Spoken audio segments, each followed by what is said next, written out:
হ্যাঁ স্যার, শুরু করতে পারি।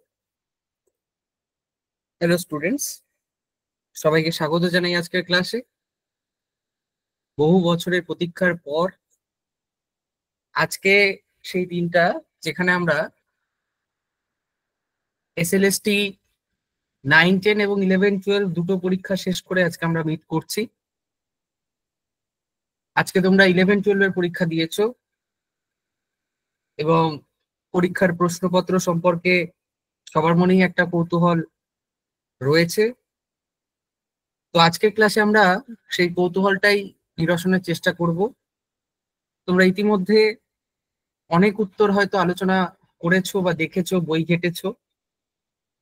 তো আমরা আজকের ক্লাসে দেখে নেওয়ার চেষ্টা করব যে আলটিমেটলি কোন প্রশ্নগুলো এবং তার অনুযায়ী কোন উত্তরগুলো অ্যাকচুয়ালি কারেক্ট। কারণ আমাদের ইতিহাস বিষয়টাই আসলে বিতর্কের বিষয়। অনেক উত্তর নিয়ে তোমাদের মনেও হয়তো বিতর্ক রয়েছে। তো সেই সব বিতর্কে নিরসন করার চেষ্টা আজকের ক্লাসে আমি করব। তো তোমরা সবাই নিজেদের যে প্রশ্নপত্র সেটা সঙ্গে নিয়ে বসবে এবং সঠিক উত্তরগুলো সেখানে তোমরা মার্কিং করে নিতে পারবে।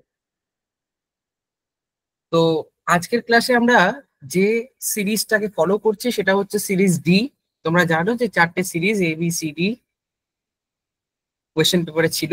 আমরা ডি সিরিজকে ফলো করে এগোবো।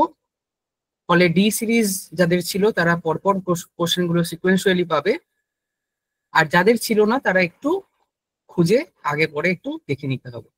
ওকে, চলো আমরা শুরু করি।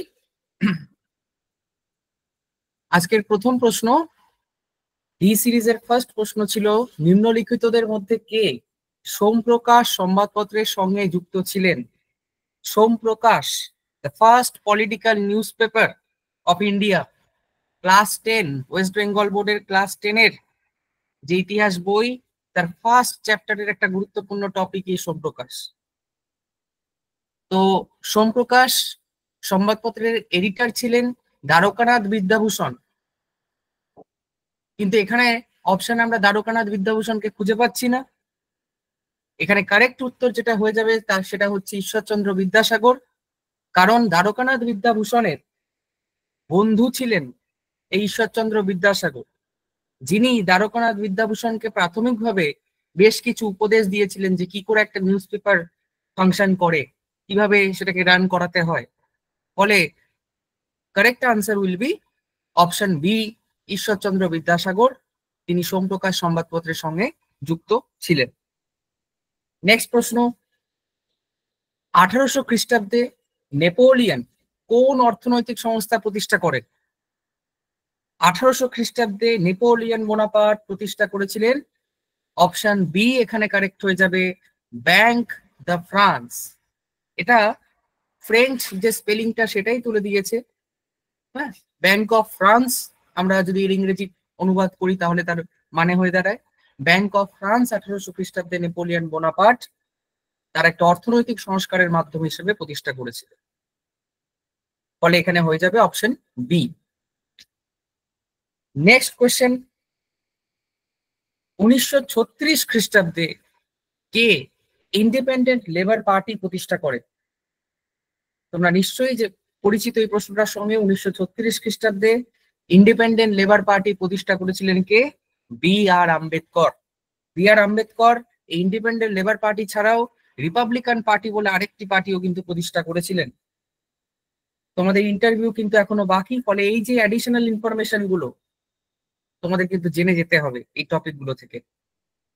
B.R. Ambedkar will be the right answer. Next, 1939 সালে সুভাষচন্দ্র বসু কোন রাজনৈতিক দল প্রতিষ্ঠা করেছিলেন? সুভাষচন্দ্র বসু একটি গুরুত্বপূর্ণ টপিক। তোমরা দেখেছো যে 9, 10 এর পরীক্ষাতেও এই টপিকটি থেকে প্রশ্ন এসছে এবং 11, 12 সেটা কিন্তু রিপিট হয়েছে। সুভাষচন্দ্র বসু যে রাজনৈতিক দলটি প্রতিষ্ঠা করলেন সেটি কি? Forward block. এবং কোন ঘটনার পরে তিনি করলেন? যে হরিপুরাতে তিনি প্রথম সভাপতি হলেন, সুন্দরভাবে কাজ করতে পারলেন, কিন্তু ত্রিপুরীতে তিনি যখন আবার রিইলেক্ট হলেন গান্ধীজির এগেইনস্টে গিয়ে, গান্ধীজির মতের বিরুদ্ধে গিয়ে, তখন গান্ধীজি তার সঙ্গে অসহযোগিতার নীতি গ্রহণ করলেন, যার ফলে পার্টিতে থাকার তার পক্ষে সম্ভব হলো না এবং তিনি বেরিয়ে গিয়ে নতুন একটি দল ফরওয়ার্ড ব্লক গঠন করলেন। ফলে 4 নম্বর প্রশ্নের উত্তর হয়ে যাবে option D, forward block. Next, Napoleon কার সঙ্গে কনকর্ডাট স্বাক্ষর করেছিলেন? কনকর্ডাট এক ধরনের ধর্মমীমাংসা চুক্তি। 1801 সালে পোপ সপ্তম পায়াসের সঙ্গে নেপোলিয়ন কনকর্ডাট স্বাক্ষর করেছিলেন। 5-এর উত্তর হয়ে যাবে অপশন ডি, পোপ সপ্তম পায়াস। ঠিক আছে, এর মাধ্যমে নেপোলিয়ন কি করলেন? যে ক্যাথলিক খ্রিস্টান ধর্ম তাকেও নিয়ন্ত্রণের চেষ্টা করলেন। ফলে 5-এর উত্তর হয়ে যাবে অপশন ডি। চলে আসি পরবর্তী প্রশ্নে। ভারতের কোন অঞ্চলে সাতবাহন বংশের উত্থান ঘটেছিল? সাতবাহন ডাইরেক্টলি সিলেবাসে মেনশন নেই, কিন্তু তোমরা 9-10-এও দেখেছো। 9-10-এ প্রশ্ন এসেছিল যে হাল এর লেখা বইয়ের নাম কি, যে গাথা সপ্তশতী। এবং 11-12-এও কিন্তু দেখো সাতবাহন থেকে একটি প্রশ্ন আসছে। ফলে সাতবাহন খুব গুরুত্বপূর্ণ ভাবে তোমরা দেখে যাবে ইন্টারভিউর জন্য।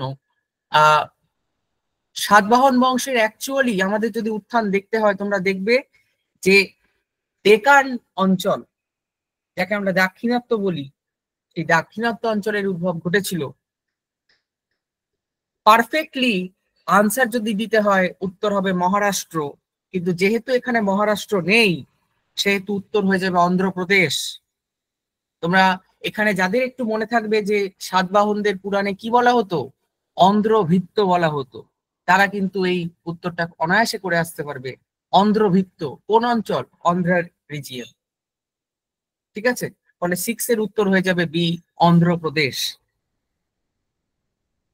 1830 খ্রিস্টাব্দের বিপ্লবের পরে ফ্রান্সের শাসক কে হয়েছিলেন? 1830 খ্রিস্টাব্দে কোন বিপ্লব হয়েছিল? জুলাই বিপ্লব। সেই জুলাই বিপ্লবের পরে ফ্রান্সের শাসক কে হচ্ছেন? Luis Philip.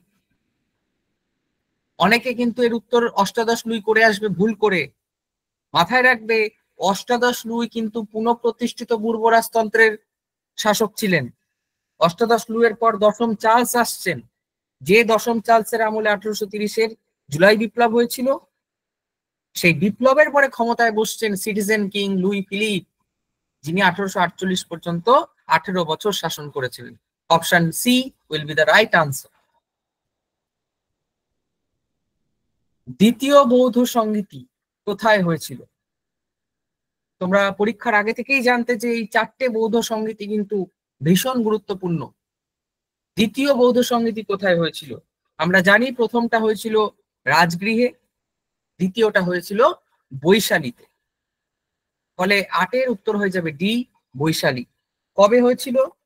আনুমানিক 387 খ্রিস্টপূর্বাব্দে বৈশালীতে এই দ্বিতীয় বৌদ্ধ সংগীতি হয়েছিল।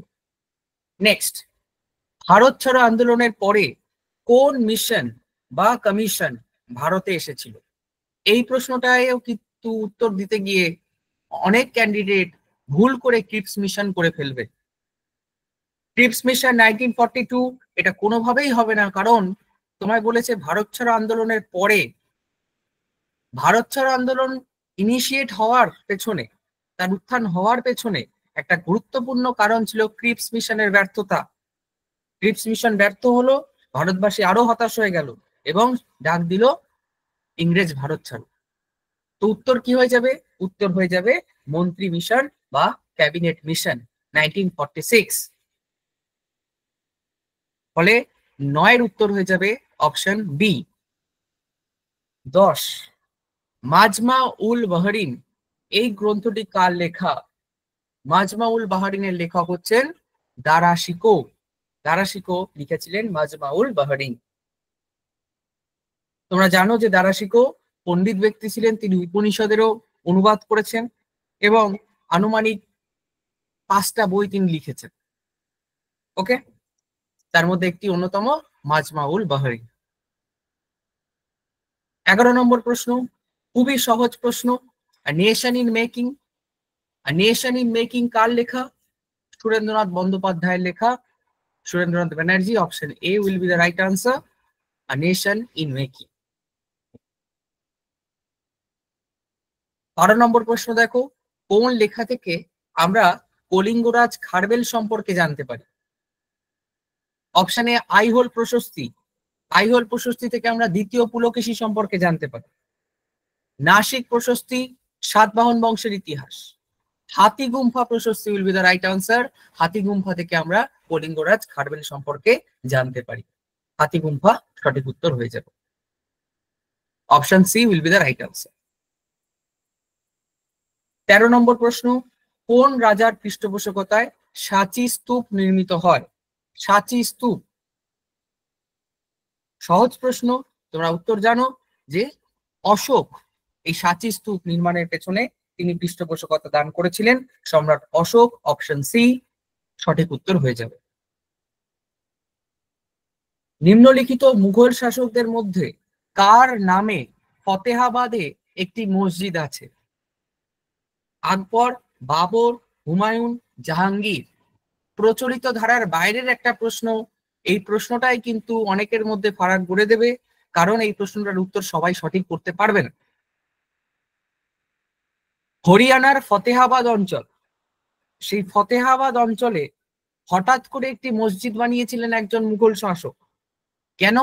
কারণ তার লড়াই চলছিল শের শাহের সঙ্গে। এই হিন্টটা থেকে তোমরা পরিষ্কার হয়ে যেতে পারো আমি কার কথা বলতে চাইছি। শের শাহের সঙ্গে যার লড়াই চলেছিল, হুমায়ুন, মুঘল আফগান দ্বন্দ্ব চলেছিল, এবং সেই দ্বন্দ্ব চলার সময়ে হরিয়ানার ফতেহাবাদ অঞ্চলে হুমায়ুন বানিয়েছিলেন নিজের নামে একটি মসজিদ। ফলে 14 উত্তর হয়ে যাবে অপশন সি, হুমায়ুন। নেক্সট প্রশ্ন, মধ্যযুগে বাংলার কোন কবি গুণরাজ খান উপাধি পান? গুণরাজ খান উপাধি। Abul Fazal, Maladhar Basu, Faizi, Ibn Battuta. যে একটুখানি পড়াশোনা করে গেছে, বইটা টাচ করেছে, সে এ সি ডি এই 3টে অপশন দেখেই বাদ দিতে পারে যে এদের কারোর সাথে বাংলার সেইভাবে সম্পর্ক নেই। কার সাথে আছে? মালাধর বসুর সাথে আছে। মালাধর বসু, তাকে গুণরাজ খান উপাধি দিয়েছিলেন বারবাক শাহ। বারবাক শাহ তাকে গুণরাজ খান উপাধি দিয়েছিলেন। ফলে 15 উত্তর হয়ে যাবে অপশন বি। খুবই সহজ প্রশ্ন, শশাঙ্কের রাজধানীর নাম কি ছিল? শশাঙ্কের রাজধানী ছিল কর্ণ সুবর্ণ। অপশন বি, যাকে আমরা বর্তমানকালে রাঙামাটি, মুর্শিদাবাদের রাঙামাটি অঞ্চল বলে উল্লেখ করে থাকি। কর্ণ সুবর্ণ সঠিক উত্তর হয়ে যাবে। মেটারনিক কে ছিলেন? অস্ট্রিয়ার প্রধানমন্ত্রী বা চ্যান্সেলর ছিলেন মেটারনিক, এবং 1815 থেকে 48 পর্যন্ত ইউরোপীয় পুলিশম্যানের ভূমিকায় তিনি অবতীর্ণ হয়েছিলেন। নেপোলিয়নের পতনের পর মেটারনিকের উত্থান হয়েছিল। 17 উত্তর হয়ে যাবে অপশন এ। নিম্নলিখিত প্রতিষ্ঠানগুলোর মধ্যে কোনটি চোল প্রশাসনের অন্তর্ভুক্ত নয়? খুবই একটি ভালো প্রশ্ন বলা যায়, এই সহজ প্রশ্নের মধ্যে একটা ভালো প্রশ্ন, এবং এই প্রশ্নটাও কিন্তু অনেকের মধ্যে পার্থক্য গড়ে উঠবে, কারণ সবার উত্তর কিন্তু এটা সঠিক হবে না। দেখো, চোল কিন্তু ডাইরেক্টলি আমাদের সিলেবাসে মেনশন নেই, কিন্তু তোমরা 9, 10-এও দেখেছো যেমন পল্লব থেকে প্রশ্ন এসছে একটি, তেমন দেখো 11, 12-এও কিন্তু এখান থেকে একটি প্রশ্ন এলো। পরবর্তীকালে যদি এসএসসি পরীক্ষা আবার হয়, তখন কিন্তু এই জ্ঞানগুলো, এই অভিজ্ঞতাগুলোকে তোমাদের আবার কাজে লাগাতে হবে। ঠিক আছে? দেখো কোনটি অন্তর্ভুক্ত নয়। চোল প্রশাসন, চোল গ্রামীণ স্বায়ত্তশাসন ব্যবস্থায় আমরা সভা দেখেছি, উড় দেখেছি, নগরম দেখেছি, কিন্তু আমরা সমিতিকে খুঁজে পাইনি। ফলে 18 সঠিক উত্তর হয়ে যাবে অপশন বি, সমিতি। চোল গ্রামীণ স্বায়ত্তশাসন ব্যবস্থা বা চোল অ্যাডমিনিস্ট্রেশনে সমিতি ছিল না। নেক্সট, রাষ্ট্রকূট বংশের প্রতিষ্ঠাতা কে? রাষ্ট্রকূট বংশের প্রতিষ্ঠাতা কে ছিলেন? দন্তি দুর্গ। দন্তি দুর্গ ছিলেন রাষ্ট্রকূট বংশের প্রতিষ্ঠাতা। 19 উত্তর হয়ে যাবে অপশন এ। জার্মানির ঐক্য সাধনে বিসমার্ক যে কৌশল নিয়েছিলেন সেটাকে কি বলা হয়? কুলটুর ক্যাম্প, রিয়াল পলিটিক, লেবেনসরাউম, ব্লিটজক্রিগ। কুলটুর ক্যাম্প প্রথমেই আমরা বাদ দিতে পারি, কেন? কারণ কুলটুর ক্যাম্প ছিল একটা সংস্কৃতির লড়াই, যেটা জার্মানির ঐক্য সাধনের পরে বিসমার্ক শুরু করেছিলেন। ব্লিটজক্রিগ একটা ক্ষিপ্র গতিতে হঠাৎ করে আক্রমণ এবং বিরাট একটা অঞ্চল দখল করে নেওয়ার একটা পরিকল্পনা। কিন্তু জার্মানির ঐক্য সাধনে যে পলিটিক্স তিনি ইউজ করেছেন সেটা হচ্ছে রিয়েল পলিটিক। তোমরা একটু মনে করে দেখো, বিসমার্কের এই রিয়েল পলিটিক নীতি থেকে সরে গিয়ে কাইজার দ্বিতীয় উইলিয়াম নিয়েছিলেন ওয়েল্ড পলিটিক নীতি। ফলে 20 উত্তর হয়ে যাবে অপশন বি। 21, দ্বিতীয় বিশ্বযুদ্ধের পরে আমেরিকা ও সোভিয়েত রাশিয়ার মধ্যে সম্পর্কের অবনতি ঘটায় সব থেকে গুরুত্বপূর্ণ কারণ যে কারণ সেটি কি? মোস্ট ইম্পর্টেন্ট কজ আমাদের জিজ্ঞেস করেছে, মোস্ট ইম্পর্টেন্ট ফ্যাক্টর। প্রথমেই এখানে আমায় অপশনের উপর ডিপেন্ড করতে হবে, প্রশ্নটা একটু অন্যরকম প্রশ্ন। অপশনে প্রথমেই তুমি যেটা বাদ দিতে পারো সেটা হচ্ছে ইতালির হস্তক্ষেপ। এই অপশনটার কোনো মানে দাঁড়ায় না। ইতালির হস্তক্ষেপ মানে কি? কে হস্তক্ষেপ করলো, কিভাবে করলো? এরকম কোনো হস্তক্ষেপের ঘটনা কিন্তু আমরা দ্বিতীয় বিশ্বযুদ্ধের পর্বে দেখতে পাচ্ছি না। ফলে অপশন বি এলিমিনেট করে দাও। অপশন সি, সুয়েজ সংকট। হ্যাঁ, দ্বিতীয় বিশ্বযুদ্ধের পরবর্তী বিশ্বে সুয়েজ সংকট দেখা দিয়েছিল, কিন্তু সেই সুয়েজ সংকটে ঠান্ডা লড়াইয়ের যুগে অবিশ্বাস্যভাবে ইউএসএ এবং ইউএসএসআর একমত হয়ে সুয়েজ সংকটে লড়েছে। ইংল্যান্ড, ফ্রান্স এবং ইসরায়েলকে তারা বাধা দিয়েছে মিশরের বিরুদ্ধে স্টেপ নেওয়ার জন্য। ফলে সম্পর্কের অবনতি ঘটেনি, সুয়েজ সংকটে আমেরিকা, সোভিয়েত রাশিয়া একসাথে ঐক্যমত হয়েছিল। ফলে বি এবং সি দুটো অপশনই হবে না। অপশন এ বা ডি এই দুটোর মধ্যে কমিশন যে কোনো একটাকে কারেক্ট নিতে পারে, কিন্তু অপশন এর কোনো বেসিক্যালি মানে দাঁড়ায় না। কারণ দ্বিতীয় বিশ্বযুদ্ধের পর জার্মানি নিয়ে বিজয়ী মিত্রপক্ষকে মাথা ব্যথা করতে হয়নি, যেটা প্রথম বিশ্বযুদ্ধের পরে করতে হয়েছে। তোমরা মনে করে দেখো, প্রথম বিশ্বযুদ্ধের পরে জার্মানির ক্ষতিপূরণ সমস্যাকে কেন্দ্র করে ডাওয়েস কমিশন, চার্লস ইয়ং কমিশন, এরকম বিভিন্ন কমিশন গঠিত হয়েছে। দ্বিতীয় বিশ্বযুদ্ধের পরে এই কথা আসছেন, ঠিক আছে? ফলে এ অথবা ডি এর মধ্যে যে কোনো একটি কারেক্ট কমিশন নিতে পারে। আমি এক্ষেত্রে চুজ করব অপশন ডি। কোনোটাই কিন্তু অ্যাপ্রোপ্রিয়েট অপশন হচ্ছে না, ঠিক আছে? কোনোটাই অ্যাপ্রোপ্রিয়েট অপশন হচ্ছে না। সুফি সাধক নিজামুদ্দিন আউলিয়ার সঙ্গে কোন সুলতানের বিরোধ দেখা দিয়েছিল? নিজামুদ্দিন আউলিয়ার সঙ্গে বিরোধ দেখা দিয়েছিল অপশন বি, গিয়াসউদ্দিন তুগলকের। এবং নিজামুদ্দিন আউলিয়া গিয়াসউদ্দিন তুগলককে বলেছিলেন দিল্লি আভি দূর হ্যায়। এবং এর বলার পরে কি হলো, যে গিয়াসউদ্দিন তুগলক যিনি যুদ্ধরত অবস্থায় ছিলেন, তিনি আর দিল্লির মাটি স্পর্শ করতে পারলেন না, তার আগেই তার মৃত্যু হয়ে গেল। সার্ভেন্টস অফ ইন্ডিয়া সোসাইটি 1905 সালে প্রতিষ্ঠা করেছিলেন কে? গোপাল কৃষ্ণ গোখলে। গোপাল কৃষ্ণ গোখলে 1905 সালে প্রতিষ্ঠা করেছিলেন servants of India society.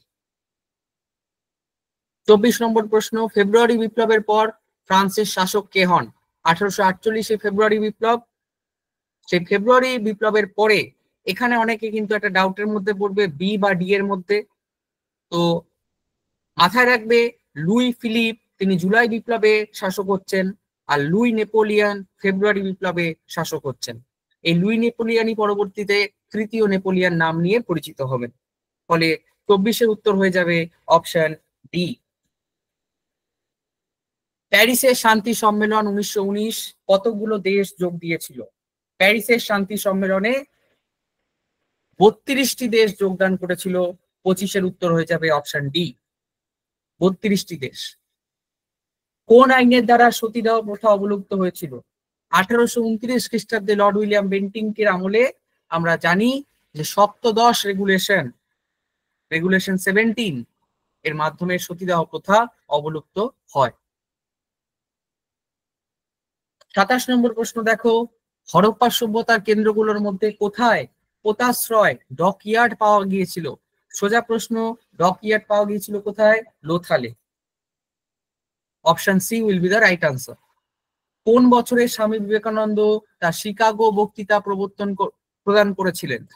Swami Vivekananda Chicago বক্তৃতা দিয়েছিলেন 1893 খ্রিস্টাব্দে। Option B will be the right answer. Gupta সাম্রাজ্যের পতনে কোন শক্তির উল্লেখযোগ্য ভূমিকা ছিল? গুপ্ত সাম্রাজ্যের পতনে কোন শক্তির উল্লেখযোগ্য ভূমিকা ছিল? মাথায় রাখবে, গ্রিক তো এখানে হবেই না। পল্লব, চালুক্য, গুপ্তোত্তর যুগে দক্ষিণ ভারতে বিকশিত হয়েছিল, কিন্তু গুপ্ত সাম্রাজ্যের পতনের পেছনে আমরা জানি যে বারংবার যে হুন আক্রমণ হচ্ছে, সেই হুন আক্রমণ কিন্তু একটা অন্যতম কারণ। ফলে 29-এর উত্তর হয়ে যাবে অপশন ডি। দিল্লি সুলতানির প্রকৃত স্থপতিটা কাকে মনে করা হয়? কেউ যদি ইংরেজি ভার্সনটা পড়ে থাকো দেখবে রিয়াল ফাউন্ডার অফ দিল্লি সালতানাত। একদম জলের মতো পরিষ্কার উত্তর। রিয়াল ফাউন্ডার কে ছিলেন? শামসুদ্দিন ইলতুৎমিশ। 30-এর উত্তর হয়ে যাবে ডি। 31 নম্বর দেখো, একটু out of the box question. 1911 খ্রিস্টাব্দের কোন চুক্তির মাধ্যমে তুরস্ক ইতালিকে ত্রিপোলি ছেড়ে দিয়েছিল? ত্রিপোলি, আমরা ইতালির ঐক্য আন্দোলন করতে গিয়ে দেখেছি যে কিছু এলাকাকে বলা হতো অমুক্ত ইতালি, যার মধ্যে ত্রিপোলি, ট্রিয়েস্ট প্রভৃতি এলাকা ছিল। 1911 খ্রিস্টাব্দে তুরস্ক একটি চুক্তি করে, যে চুক্তিটাকে আমরা ট্রিটি অফ আউচে বলি। তার একটা অপর নাম রয়েছে লুসানের চুক্তি। 1911 সালে লুসানের চুক্তি হয়েছিল। এক্স্যাক্টলি লুসানের চুক্তি হয়েছিল 1912 সালে। এখানে 1911 দিয়েছে প্রশ্নে, তো এখানে সঠিক উত্তর হয়ে যাবে 31-এর এ, লুসানের চুক্তি। নেক্সট প্রশ্ন, সোজা প্রশ্ন। সীমান্ত গান্ধী নামে কে পরিচিত ছিলেন? খান আব্দুল গফফার খান, যিনি পাখতুন নামে একটি পত্রিকা সম্পাদনা করতেন এবং লাল ফৌজ তার ছিল। তো 32-এর উত্তর হয়ে যাবে অপশন বি। মহাভারত আদিতে কি নামে পরিচিত ছিল? মহাভারত আদিতে পরিচিত ছিল জয় কাব্য নামে, কিন্তু এখানে একটু ঘুরিয়ে দেওয়া হয়েছে জয় সংহিতা। ফলে এটাই সঠিক উত্তর হয়ে যাবে। 33-এর উত্তর হবে সি, জয় সংহিতা। মহাবীরের প্রতীক কি ছিল? মহাবীর 24তম তীর্থঙ্কর, সর্বশেষ তীর্থঙ্কর। তার প্রতীক কি ছিল? সিংহ। সিংহ ছিল তার প্রতীক। 35 নম্বর প্রশ্ন দেখো, নিম্নলিখিতদের মধ্যে কে স্বরাজ্য দলের সঙ্গে যুক্ত ছিলেন না? আমরা জানি যে স্বরাজ্য দল সিআর দাসের নেতৃত্বে, মতিলাল নেহরুর নেতৃত্বে গঠিত হচ্ছে। এনসি কেলকারও কিন্তু এই স্বরাজ্য দলের সাপোর্টার ছিলেন। যিনি ছিলেন না তিনি হচ্ছেন রাজেন্দ্র প্রসাদ।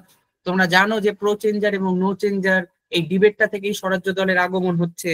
তো প্রো চেঞ্জারের পক্ষে মতিলাল নেহেরু, সিআর দাস, কেলকার এরা সবাই ছিলেন, আর নো চেঞ্জারের পক্ষে ছিলেন রাজেন্দ্র প্রসাদ। তিনি গান্ধী অনুগামী ছিলেন, তিনি কোন রকম পরিবর্তন চাননি, আর তাই তিনি স্বরাজ্য দলেও যুক্ত হননি। 35-এর উত্তর হয়ে যাবে অপশন ডি।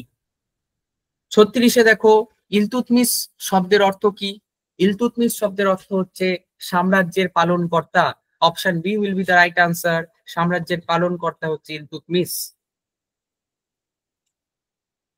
1792 খ্রিস্টাব্দে কাদের মধ্যে শ্রীরঙ্গপত্তনমের চুক্তি স্বাক্ষরিত হয়? শ্রীরঙ্গপত্তনমের চুক্তি 1792, এটা দ্বিতীয় অ্যাংলো মাইসোর ওয়ার তার একটা অংশ ছিল। সেটা হায়দার আলীর মৃত্যুর পর টিপু সুলতানের সঙ্গে ব্রিটিশরা স্বাক্ষর করেছিল। টিপু সুলতান এবং ব্রিটিশদের মধ্যে স্বাক্ষরিত হয়েছিল শ্রীরঙ্গপত্তনমের সন্ধি। এই প্রশ্নটায় অনেকের কনফিউশন হবে অনেকগুলো অপশনের মধ্যে। রানা প্রতাপের পিতার নাম কি? রানা প্রতাপের পিতার নাম কি? এর উত্তর হবে উদয় সিং। উদয় সিং আকবরের সমসাময়িক কালে তিনি লড়াই চালিয়েছিলেন, এবং তারপরে তার সন্তান রানা প্রতাপ, যিনি হলদিঘাটির যুদ্ধ সেখানে অংশগ্রহণ করছেন আকবরের নেতৃত্বাধীন বাহিনীর বিরুদ্ধে। ফলে 38-এর উত্তর হয়ে যাবে ডি, উদয় সিং। ফরাসি বিপ্লব থেকে প্রশ্ন, দ্য সোশ্যাল কন্ট্রাক্ট গ্রন্থটির লেখক কে? সামাজিক চুক্তি মতবাদ কে দিয়েছিলেন? রুশো। সোশ্যাল কন্ট্রাক্ট, তার অন্যান্য বইয়ের মধ্যে আমরা এমিল পড়েছি। হ্যাঁ, এবং তিনি বলেছিলেন মানুষ, man is born free but everywhere he is in chains. 39-এর উত্তর হয়ে যাবে অপশন এ। কোন কংগ্রেস সভাপতি, বুদ্ধির প্রশ্ন, কোন কংগ্রেস সভাপতি ক্রিপস মিশন ও লর্ড ওয়াভেল উভয়ের সঙ্গেই দৌত করেন? ক্রিপস মিশন এবং লর্ড ওয়াভেল উভয়ের সঙ্গে দৌত করেন। এর ইংরেজি ভার্সনটা তোমরা যদি দেখো, এই দৌত মানে হচ্ছে নেগোশিয়েট করা। Which Congress president negotiated with both Cripps mission and Lord Wavell? দেখো প্রশ্নটা জাস্ট তোমায় একটু ঘুরিয়ে জিজ্ঞেস করেছে। প্রশ্নটা এভাবেও করতে পারতো যে 1941 থেকে 46 পর্যন্ত টানা কংগ্রেসের সভাপতি কে ছিলেন? উত্তর তো একই, মৌলানা আবুল কালাম আজাদ। মৌলানা আবুল কালাম আজাদ, 40-এর উত্তর হয়ে যাবে এ। তিনি একদম টানা সভাপতি ছিলেন এবং ক্রিপস মিশন 1942, ওয়াভেল পরিকল্পনা তার শাসনকালের মধ্যে, তার আমলেই আসছে, প্রেসিডেন্টশিপেই আসছে। ফলে আবুল কালাম আজাদ কিন্তু এটা সঠিক উত্তর হয়ে যাবে। নেক্সট, নিম্নলিখিত পশুগুলোর মধ্যে কোনটি হরপ্পার কোন শিলে উৎকীর্ণ হয়নি? কোনটি উৎকীর্ণ হয়নি? বৃষ, হস্তি, অশ্ব, মেষ। অশ্ব, ঘোড়া এটা ছিল না, হরপ্পার যুগে প্রচলিত ছিল না। এটা বৈদিক যুগে আমরা ঘোড়া এবং লোহা এই দুটোর ব্যবহার দেখতে পাই। ফলে 41-এর সঠিক উত্তর হয়ে যাবে অপশন সি।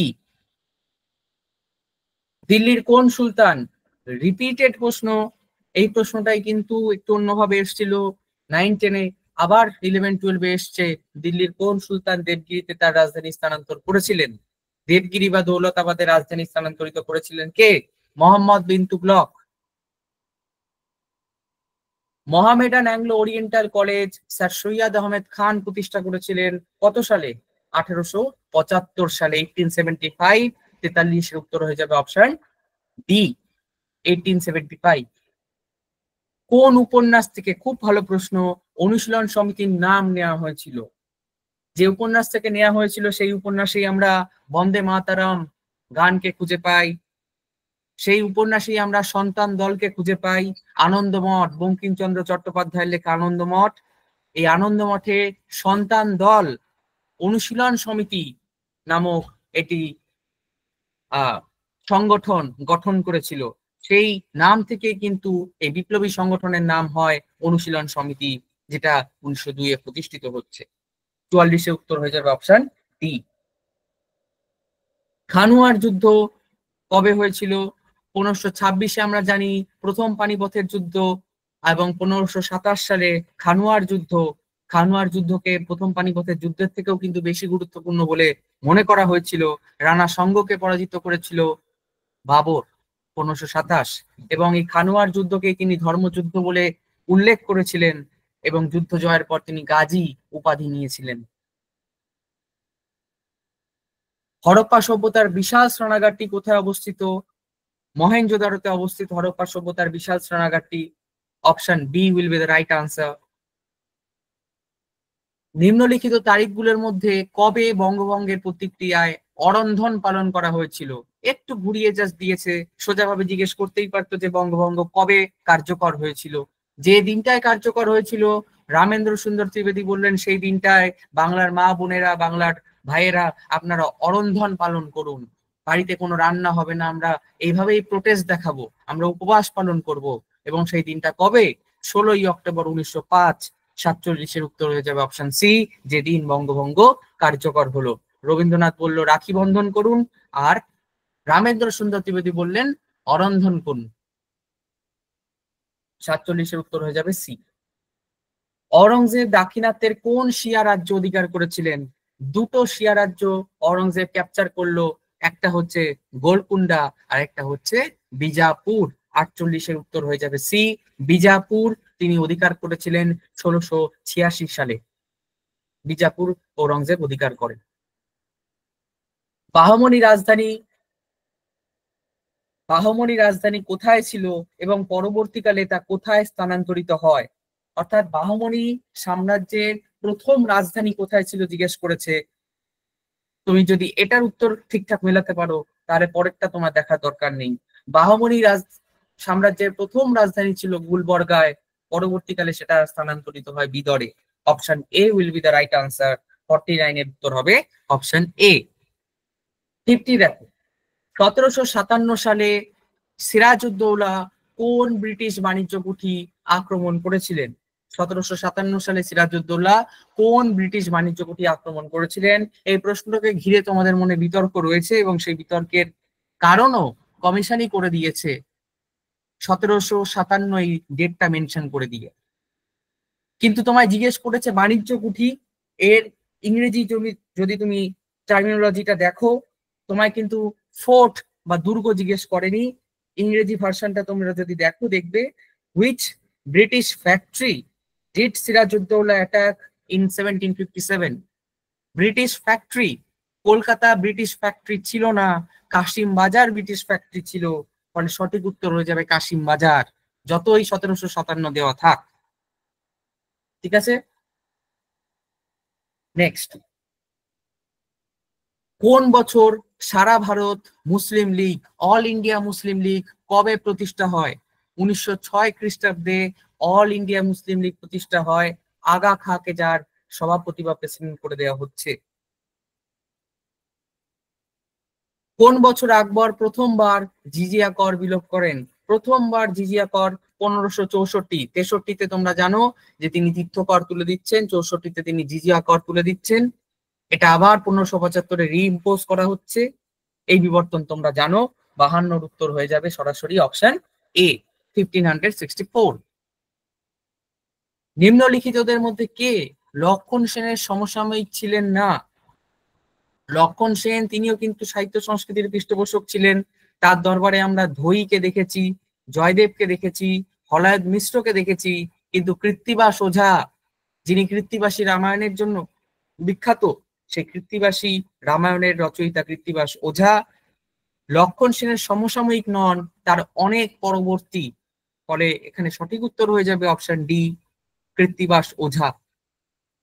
তিনি লক্ষণ সেনের সমসাময়িক ছিলেন না। 54 নম্বর প্রশ্ন দেখো, ভালো প্রশ্ন। সুলতানি যুগে কোন জনপ্রিয় চিকিৎসা ব্যবস্থার প্রচলন ভারতবর্ষে হয়েছিল? সুলতানি যুগে ইউনানি। 54-র উত্তর হয়ে যাবে ডি, ইউনানি।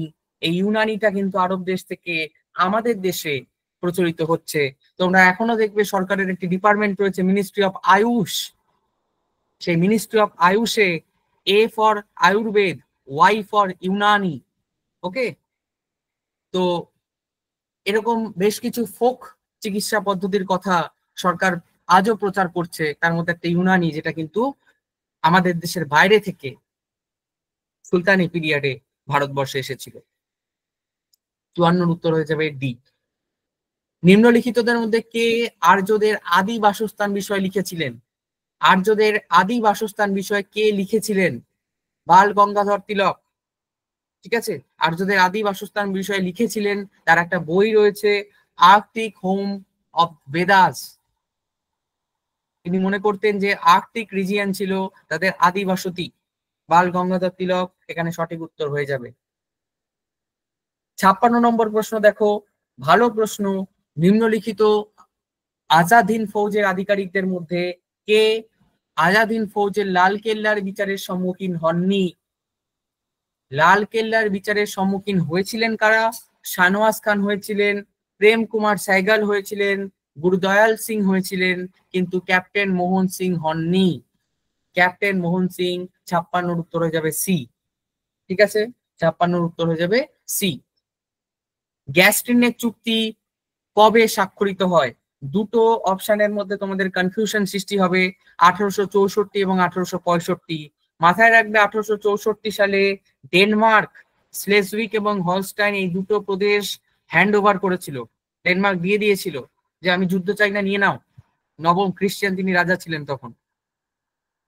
এবার সেটা নিয়ে নেওয়ার পরে অস্ট্রিয়া এবং প্রাশিয়ার মধ্যে ভাগ বাটোয়ারা হচ্ছে গ্যাস্টিনের চুক্তির মাধ্যমে 1865 সালে, যেখানে অস্ট্রিয়া তিনি হলস্টাইন নিচ্ছেন, অস্ট্রিয়া হলস্টাইন নিয়ে নিচ্ছে, আর প্রাশিয়া নিচ্ছে স্লেজউইক গ্যাস্টিনের চুক্তির দ্বারা 1865। 57-র option C will be the right answer. The Indian Musalmans বইটি কার লেখা? ডব্লিউ ডব্লিউ হান্টারের লেখা দ্য ইন্ডিয়ান মুসলমানস। 58 উত্তর হয়ে যাবে সরাসরি option B, William Wilson Hunter. Shahjahan তার কোন ছেলেকে শাহ ইকবাল উপাধি দেন? এই উপাধিটার পুরো নাম হচ্ছে শাহ বুলন্দ ইকবাল। এই উপাধিটা তার পাণ্ডিত্যে, তার কৃতিত্বে মুগ্ধ হয়ে শাহজাহান দিয়েছিলেন।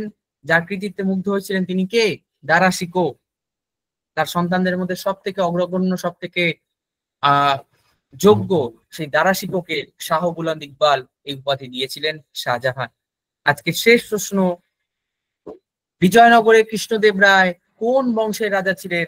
তোমরা সবাই জানো যে বিজয়নগরের শ্রেষ্ঠ রাজা ছিলেন কৃষ্ণদেব রায়, এবং তিনি তুলুক বংশের শাসক ছিলেন এবং সমগ্র বিজয়নগর সাম্রাজ্যেরও শ্রেষ্ঠ শাসক ছিলেন।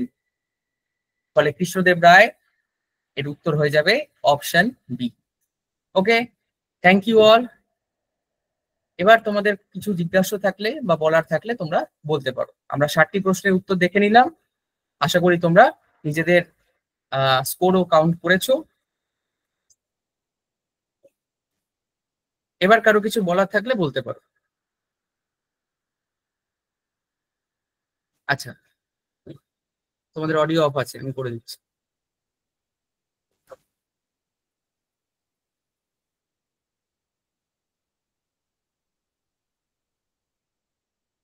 হ্যাঁ, অডিও অন করে দিয়েছি, তোমরা এবার এক এক করে বলতে পারো। Hello sir.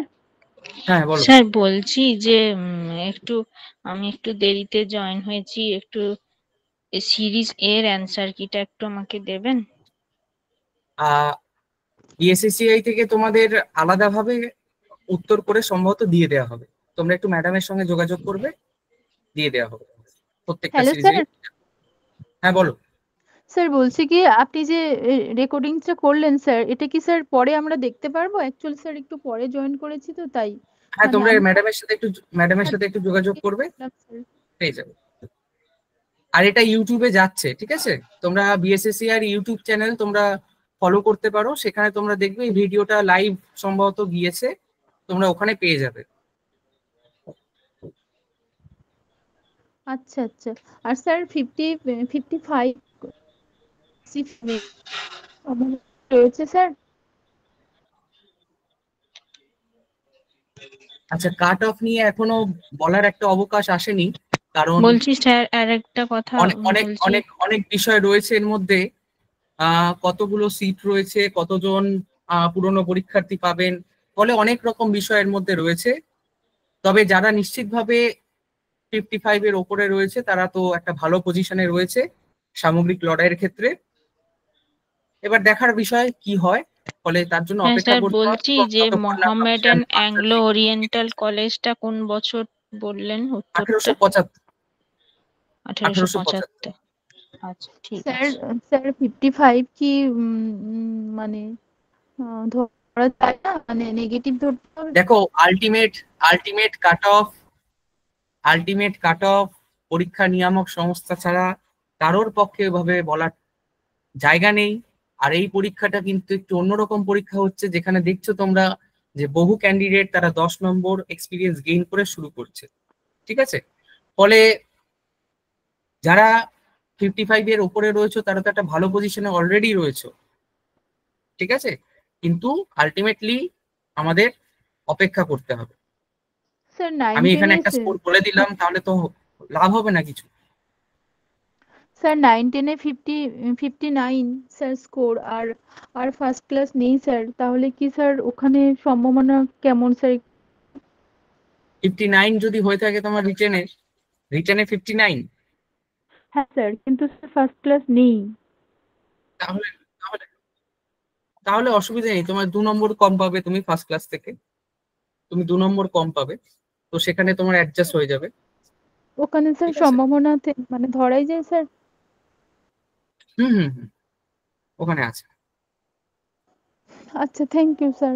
হ্যাঁ, অনেকের জানা জিনিসও ভুল হয়েছে, এগুলো এক্সাম হলে একটা ফিয়ার থেকে হয়, টেনশন থেকে হয়, ঠিক আছে? তবে আচ্ছা নিজেদের স্যার, চেষ্টায় তোমরা করে দেখো। বলো।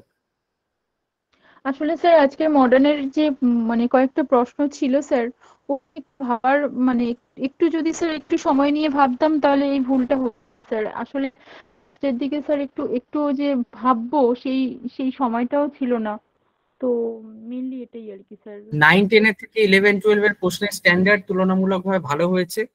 আর প্রশ্ন যদি জল ভাত হয় তখন দুধ আর জল আলাদা করা যায় না। ফলে যারা সত্যি পরিশ্রমী ক্যান্ডিডেট তাদের সাথে অন্যায় হয় প্রশ্ন যদি সহজ হয়ে যায়। প্রশ্ন একটু কঠিন হওয়া উচিত এবং তাতে ডিফারেন্সটা ক্লিয়ার হয়। ঠিক আছে, তবে এবার আমাদের তো হাতে কিছু নেই করার। বাকিটা এবার দেখতে হবে কি হয়।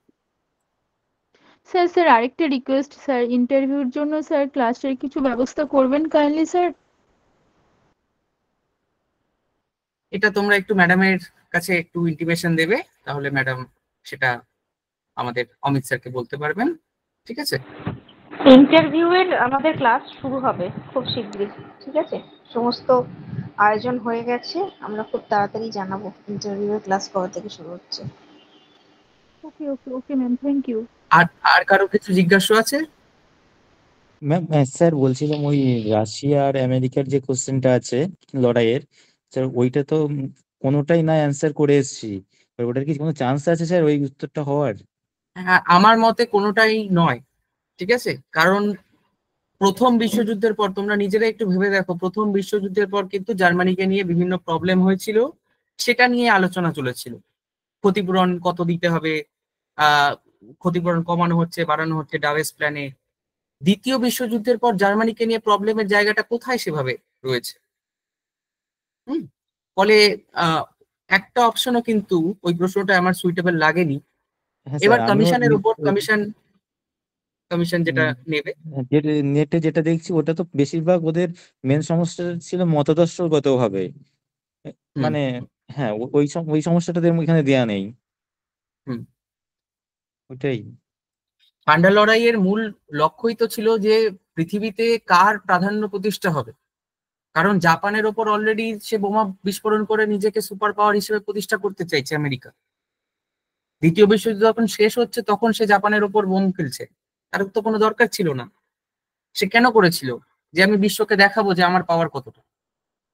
সেখান থেকেই তো কমিউনিজম এবং তার সঙ্গে ক্যাপিটালিজম এর যে পার্থক্য, এটা আস্তে আস্তে আসছে ঠান্ডা লড়াইয়ের মাধ্যমে। কিন্তু একটাও অপশন আমার সুইটেবল লাগেনি। এবার কমিশন এ বা ডি এর মধ্যে থেকে যে কোনো একটাকেই চুজ করতে পারে। Okay sir. আর কারো কিছু জিজ্ঞাসা? ঠিক আছে, সবার জন্য শুভকামনা রইল। All the best. ঠিক আছে, তাহলে রাখছি এখানেই। Thank you. Thank you sir.